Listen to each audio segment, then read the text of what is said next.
with us through the few slides I have in my PowerPoint. I want to talk about poverty and talk about it in such a way that we talk about physical poverty and we talk about mental and spiritual poverty. Because I believe that one has an impact on the other.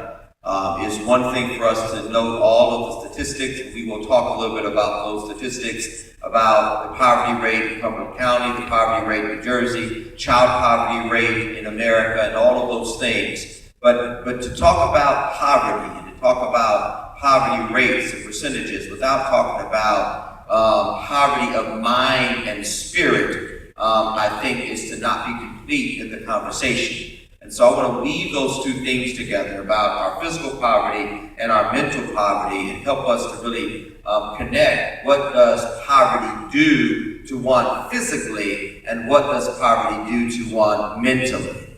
It's good to see a number of my pastoral colleagues here, and I'll be remiss if I didn't acknowledge Pastor Albert Morgan from the Union Temple Baptist Church and other clergy who might be seated in the audience. We certainly thank you for your presence. I always like to show this picture because this picture, we don't know the age of this child, we don't know the sex of this child, we don't know the race of this child, we don't know the socioeconomic status of this child. This child has this child's back to us. And yet the question is, should it matter about any of those different statistics when it comes to children? Right? We should not treat this child any different based on their race, based on their birthplace, based on their zip code, based on whatever religion they may be groomed up into. We should treat this child the same regardless of race, region, or religion. And yet in America, as much as we want to say that, that is not the case. We want every child to count, but I am convinced that certain children living in certain zip codes count differently, and some might even say better, because of where they're born and what they've been given at the start of their lives. And so how do we make every child count? I think becomes a question that we must all think about and give images that are these types of images where children are smiling, children are laughing, children are growing up to be children who end up as adults, making a difference in their communities, in their lives, in their families, and in their situations. So we would that every child, regardless of where they're from in America, and I would even dare say the world, would grow up to be a young adult, an adult who has not been beset by the trauma and tragedies that so many children in America are beset by today. This is an image that we want, but far too often, this is not the image that we get. And I think this is the work of Gateway Community Action Partnership and so many other organizations must take on to do this work. The mayor mentioned that I had the opportunity and privilege, I will count it for the rest of my life, the privilege of working in state government when Governor John Corzine was elected, serving in the Department of Children and Families over a division whose job it was to try to create programs, as the mayor said, that would help strengthen families and keep children out of foster care. Right? The main goal that we were trying to do was reduce the incidence of child abuse and neglect in the state of New Jersey. And so DIFAS, as it used to be called, its mission is to deal and provide permanency, safety for children who are abused and neglected, but somebody had to figure out how to keep children from being abused and from being neglected. And I think it was an important act of the government to not only do what we need to do in child protection, but also figure out what do we need to do in terms of child prevention. And so I got a chance to meet wonderful folk around the state, like Mayor Kelly, like Fran Sykes, who is seated in the audience, the founder of the Pascal Sykes Foundation, and other nonprofit leaders and religious leaders around the state. And part of what we did in focusing on this question, how do you prevent child abuse, is creating this roadmap that has now been updated. It went from 2010 to 2013. Now we have a new roadmap that's gone from 2014 on. And so this question still is part of the question, how do we help families become stronger? And I would like to say that in a different way. How do we lift families out of poverty? Right. How do we lift families out of poverty of the mind? And how do we lift families out of poverty of the body and of their physical surroundings? Part of what we talked about was this word, resilience. How do you make families and individuals, children and adults resilient? And the definition of this word, right, the top being a very formal definition, the capacity of an organism or strained body to recover its size after it's been deformed or depressed.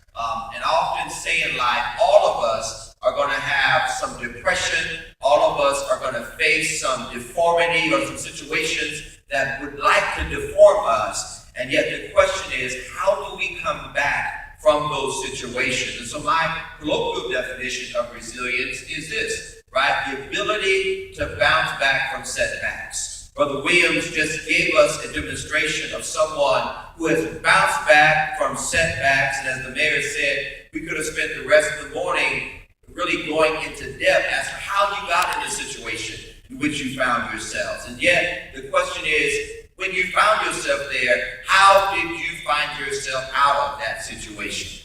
And contrary to popular American myth, the Horatio Alger myth, that we pull ourselves up by our bootstraps, I think Brother Williams would tell you, I would tell you, and I hope everybody in here who have gone through some things in life would tell you, I didn't pull myself up by myself, right? Somebody was there to help me, and if it was not somebody in my family, maybe it was someone in my community. That's right. Not in my community, in my church, or not in my church, somewhere in my orbit, somebody did not forget about me and lent a hand to help me up from where I used to be to where I am now. Yeah.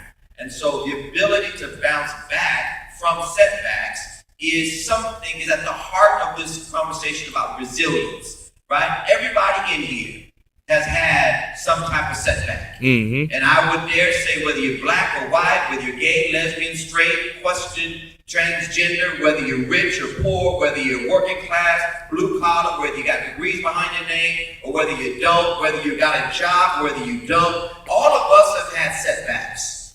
And so what makes you different in how you navigated and negotiated your setbacks from anybody else who had to deal with their setbacks? Why are you sitting here with a suit on or a dress on and clothes, and as Michael said, you're not having someone say that you don't smell right? What makes us different from the next person? And it's not enough to say there, but for the grace of God go I. Right? I believe that. Yeah. But how do I actualize that? That's right. And so all of us have had some setbacks. And I think those setbacks have been related to physical, tangible deficiencies that also lead to mental and spiritual deficiencies. Brother Williams already gave you the example. Holes in the bucket. That makes us question our value and our worth. And so the connection between our physicality and our spirituality, our tangibility and our intangibility, what we see and what we don't see, is absolutely related to this conversation of poverty. And for me, it's about how do I teach and promote resilience in individuals and in families. It's not enough for me to say, I made it, you can make it. Well, how did you make it? And what distinguishes your ability to make it from somebody else's ability to not make it? I've got three younger brothers, 4 boys my mom gave birth to. One went on to graduate from high school and college. One went on to graduate from high school and some college. 2 got caught up in Crips and LA street gangs, 1 Crip, 1 Blood. Now, we all didn't have the same upbringing. And yet, ask yourself the question in your own families. What made you go right and maybe another sibling go left? Wow. Same circumstances, same home, same background, same parents or guardians or caregivers, or not. What makes you go right and somebody else go left?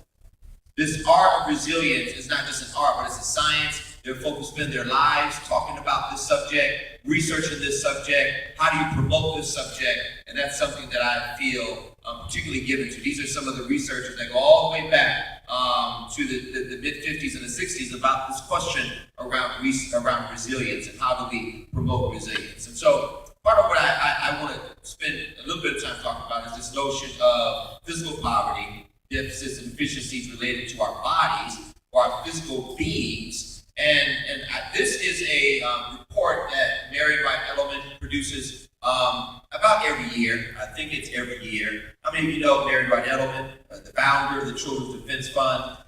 She's the first female first black woman ever barred in the state of Mississippi. Her legacy is powerful. Her journey has been rich. She has given inspiration to millions, and she funds programs that blesses millions of children in America. Her organization is probably one of the most renowned child advocate organizations in the country. Every year they put out a report called The State of America's Children. My statistics are a few years old. It happens to be from 2011, so it's 3 years old. If you look at some of these statistics, the numbers have not changed that much. And so what is the general rate of child poverty in America today? The general rate of child poverty in America hovers around 21%, 20.7%. All races, all children living in poverty, 1 out of every 5 children in America. I don't care if you're Beverly Hills or South Central LA. I don't care if you're Princeton or Trenton. I don't care if you're this side of Millville or that side of Vineland, right? 1 out of every 5 children living in America are living in a state of poverty. In your program, the mayor and his organization have provided the poverty rates and what percentages qualifies for certain programs and so forth and so on. And yet the reality is, I believe, and I think you believe, no child should be living in poverty in America. Mm-hmm. Whether they're rich, whether they're black or white, regardless of their religion, all of that, no child should be living in poverty. What strikes me about this map, and it's not where we are now, it's where we used to be. Look at 1959 to 1969. 1959 to 1960. 1959, America's child poverty rate hovered somewhere around 27% of children in America living in poverty. Some 27%. And then in 10 years, the number goes down by half, Mayor. We somehow figured out how to reduce child poverty by nearly 10 percentage points from 27% or some 13 points down to 14%. In 1969, America's child poverty rate has been the lowest it has ever been in the last 50 plus years. Why was that? Lyndon Baines Johnson and John F. Kennedy and some very deliberate policies around reducing poverty. The war on poverty. And so we had it within our wherewithal to reduce poverty in America by half. But look at what has happened from 1969 to present. Some ups, some downs, some ups, some downs.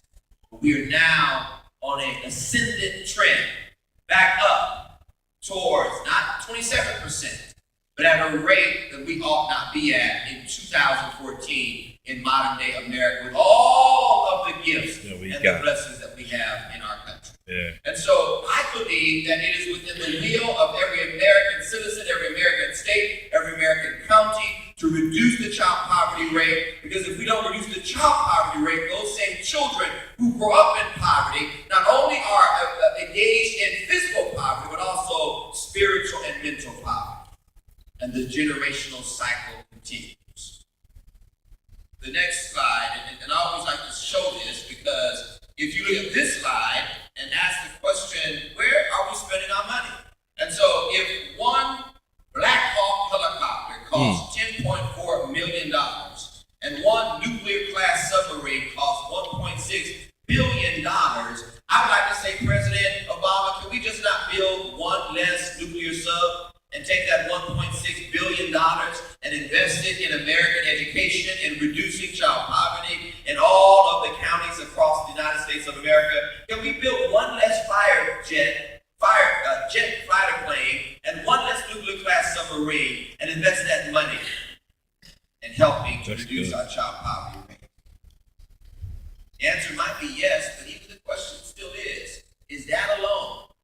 reduce poverty in America.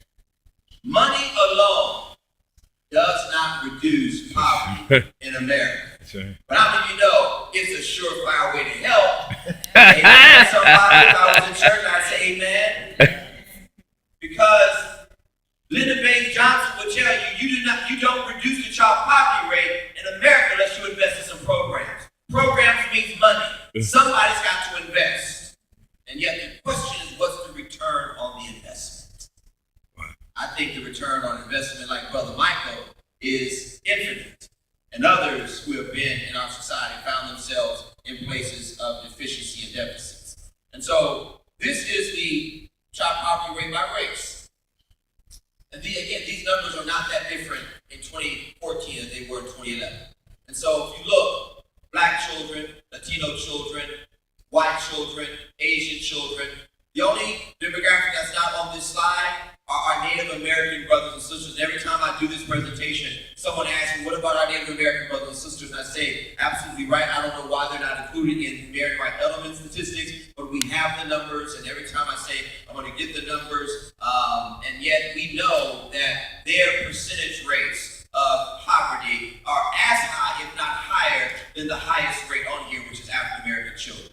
So if 1 out of every 5 children in America, regardless of race, live in poverty, 1 out of every 3 Black children, don't miss that number, 35.7%, and 33.1% for our Latino brothers and sisters. 1 out of every 3. So the question of poverty isn't to be racialized, but it is to be acknowledged that there are deficits that communities are facing in the body that impairs their opportunities. Doesn't completely eradicate their opportunities, but it certainly impairs their opportunities. And so how do we help a child like this whose brain is going to develop, 80% of that brain is going to develop between birth and 5? How do we help this child overcome some of the situations into which this child may have been born? Now, this child happens to be my son, and he's not born into poverty, right? And yet, how do I give my son opportunities, and how do I give somebody else's child opportunities? Because the same thing I want for my child, I ought to want for somebody else's child. So this question of how do we eradicate poverty? Extreme poverty by race. Children under the age of 5, all children, 11.5% are living in extreme poverty. Under 5, Black children, 1 out of every 5 living in extreme poverty. So just take the numbers or percentages of the poverty rate and multiply it by a factor of X. And the extreme poverty says that a family of 4 trying to live on less than $25,000.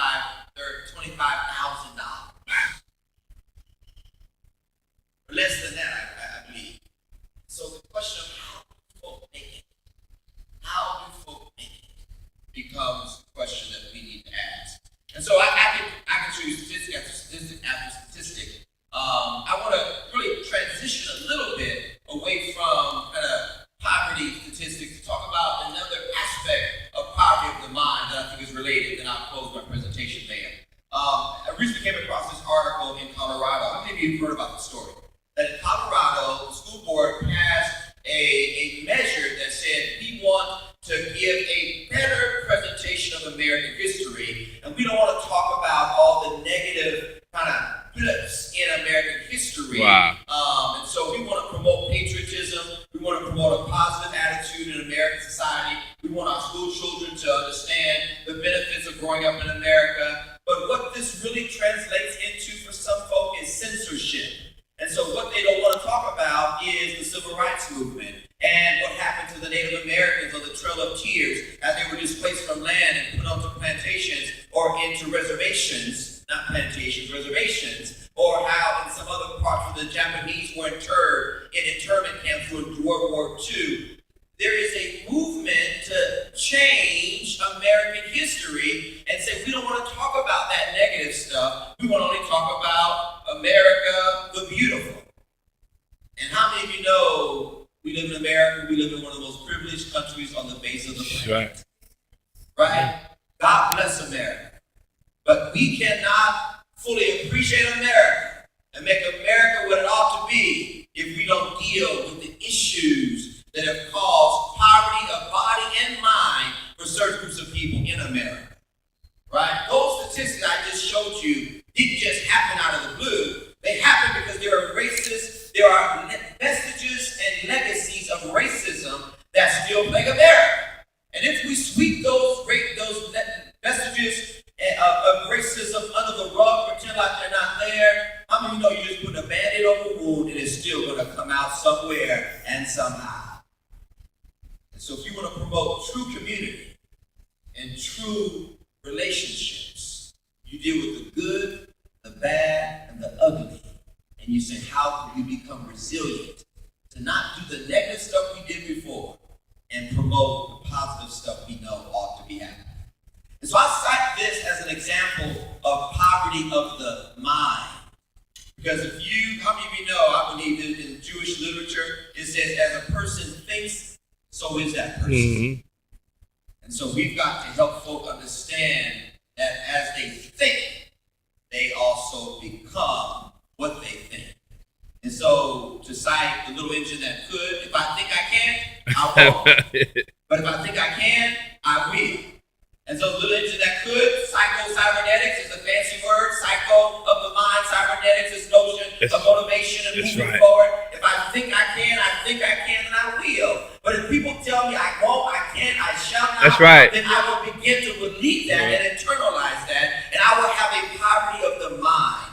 And so we who are doing the work we do must exhibit a positive sense of understanding. No matter where you start in life, you can overcome. Yeah. And you can do it, you shall do it, you ought to do it. And by the help of God and the grace of God and the help of brothers and sisters around you, we can overcome both poverty of the mind and poverty of the body. My children, every time I look at them, give me hope and inspiration. My little Maris and my little Daniel, when they were younger, this is about 2 years ago. They're now, my daughter is now 9, be 10 in November. My son is 8. This was Ash Wednesday, and I put a big ad. He said, Daddy, why do you have to make the ashes so big? I said, I want everyone to know that you believe what you believe. Don't ever be ashamed to believe what you believe, whatever your religion is. Be proud of who you are, and don't ever let anyone make you ashamed of who you are. And I'm teaching them at this age in life, you are never going to have a poverty of the mind. Wow. Because you have been created in the image of God. You are somebody, and no matter what happens in your life, you can overcome it, you can do it. And I believe that when we internalize that, we will begin to change the poverty of the body. So Mayor, I commend you for the work that you do, and I want to say thank you. I want to leave you with these statistics from the 2014 report. I meant to do that a little earlier, because this is striking to me. The 2014 report of the Children's Defense Fund, Mary Wright Edelman, says that child poverty in 1964 was 23%. If you look on that map, it is now in 2012, 21.8%. Only a decrease of 5% over some 48 years. But look at these other increases. Single-parent families. Children who were born to single-parent families. In 1964, it was only 12% in America. Today, it is over 28% in America. Increase in children born out of wedlock. Slight decrease in children in poverty. And then the last statistic is this notion of how do we go, the infant mortality rate was reduced from 24.8% in 1964 to 6.1% in 2012. So a 76% decrease in infant mortality. We ought to applaud that. 48 years, we figured out how to reduce children who are